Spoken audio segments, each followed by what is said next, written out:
संसद में सिंधिया ने राहुल गांधी पर किया जोरदार हमला। राहुल ने मोहब्बत नहीं नफरत की दुकान खोली, सिंधिया का करारा हमला। मणिपुर पर राहुल के बयान पर उन्हें ही घेर लिया सिंधिया ने। ज्योतिरादित्य सिंधिया आमतौर पर राहुल गांधी पर सीधा हमला करने से बचते हैं।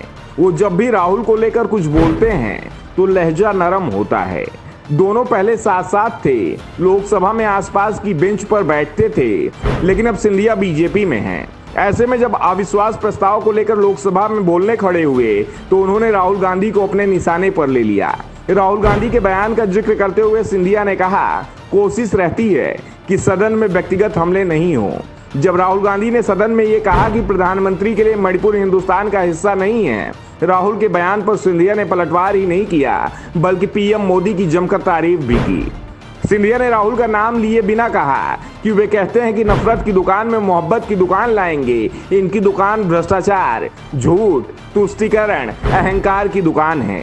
या केवल दुकान का नाम बदलते हैं लेकिन सामान वही रहता है। राहुल गांधी को घेरते हुए सिंधिया ने कहा, कोई राम की बात कर रहा है, कोई रावण की बात कर रहा है। अच्छा है, आज धर्म की बहुत याद आई है इनको। कोई जनेऊधारी है, कोई मंदिर की परिक्रमा कर रहे हैं, कोई यज्ञ आयोजित कर रहे हैं, कोई पार्टी तो अपने संकल्प पत्र में ही डाल रही है, राम वन गमन पथ का हम संकल्प करते हैं, लेकिन ये मुखौटा नहीं चलेगा। 140 करोड़ की जनता आस्था और पीढ़ियों का सपना, हमारी मर्यादा पुरुषोत्तम राम का भव्य मंदिर प्रधानमंत्री नरेंद्र मोदी जी बनवाने जा रहे हैं। देश की जनता ने 2 बार कांग्रेस को रिजेक्ट किया है, तीसरी बार भी रिजेक्ट करेगी। तीसरी बार भी प्रचंड बहुमत के साथ एनडीए की सरकार बनेगी। अविश्वास प्रस्ताव पर बोलते हुए राहुल गांधी ने कहा था कि प्रधानमंत्री मणिपुर को भारत का हिस्सा नहीं मानते। मैं बताना चाहूंगा कि प्रधानमंत्री ने उत्तर पूर्व को विश्व के साथ जोड़ने का काम किया है। भारत को अलग अलग टुकड़ों में देखने की विचारधारा आपकी है, हमारी नहीं। सिंधिया ने कहा, विपक्ष को न देश की चिंता है, न पीएम के पद की चिंता है, न राष्ट्रपति के पद की चिंता है। इनको तो केवल अपनी हैसियत की चिंता है। मुझे 20 साल हो गए इस सदन में रहते हुए, लेकिन ऐसा दृश्य मैंने कभी नहीं देखा। जिस तरह का शब्द पीएम मोदी के लिए इस्तेमाल किया गया है, इसके लिए इन्हें देश से माफी मांगनी चाहिए। सिंधिया यहीं नहीं रुके। सिंधिया ने आगे कहा, जिस प्रधानमंत्री ने देश के दुश्मनों को उत्तर पूर्वी राज्यों से खदेड़ कर भगाया है, जिस पीएम ने अनुच्छेद 370 हटाया हो, उसके बारे में सोचना भी संभव नहीं है।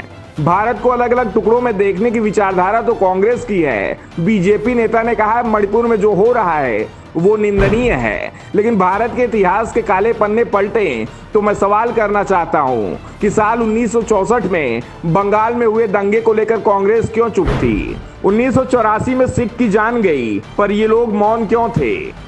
इस दौरान कांग्रेस सांसद गौरव गोगोई टोकने लगे तो सिंधिया ने कहा, सुनने की क्षमता रखिए। सिंधिया ने आगे कहा, नॉर्थ ईस्ट की सारी समस्या कांग्रेस की तुष्टीकरण के कारण से शुरू हुई। साल 1960 के दशक में मणिपुर में अलगाववाद की शुरुआत हुई तो कौन लोग इनसे चर्चा करने को तैयार थे?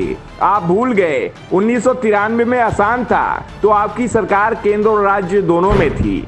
सिंधिया ने आगे कहा, अधीर दा कह रहे हैं कि मणिपुर के सांसद क्यों नहीं बोले। साल 1993 में मणिपुर के सांसद ने रोते हुए कहा, राज्य सरकार असहाय है, कृपया सोचिए कि मणिपुर देश का हिस्सा है, ऐसे में इसका असर देश पर होगा। सिंधिया ने कांग्रेस की ओर इशारा करते हुए कहा कि औरों की ख्यालात की लेते हैं तलाशी और अपने गिरेबान में झांका नहीं जाता। सिंधिया ने अधीर रंजन पर भी तंज कसा। उन्होंने कहा, उनकी पार्टी ने तो उन्हें बोलने तक का मौका नहीं दिया था, लेकिन पीएम और गृह मंत्री ने उन्हें ये मौका दिलवाया।